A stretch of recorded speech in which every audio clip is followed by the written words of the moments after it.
পশ্চিমবঙ্গ, ত্রিপুরা, আসাম, বিহার, উড়িষ্যা ইত্যাদি। অর্থাৎ বাঙালিদের বাসস্থান বলতে আমরা এই সমগ্র অঞ্চলটিকে বুঝে থাকি। 1947 সালে ভারত বিভাগের সময় ব্রিটিশরা অঞ্চলটিকে দুটি ভাগে ভাগ করে, এক ভাগ বর্তমান বাংলাদেশ এবং অন্য ভাগ ভারতের কিছু রাজ্যে পরিণত হয়।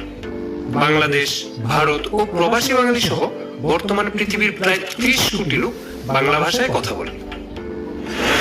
বাঙালি জাতির উৎপত্তির ইতিহাস। বাঙালি জাতির উদ্ভবকে কয়েকটি পর্যায়ে ভাগ করা যায়। আর্যদের ভারতবর্ষে আগমনের পূর্বে প্রাচীন যুগে যখন বাংলা ভাষা ও বঙ্গরাজ্যের উদ্ভব হয়নি, তখন এই অঞ্চলে যে জাতি বসবাস করত তারা ছিল কালো, খাটো প্রকৃতির মানব। এ জাতির নাম ছিল নেগ্রিটো। এরা ভিল, সাঁওতাল, মুন্ডা প্রভৃতি উপজাতির পূর্বপুরুষ।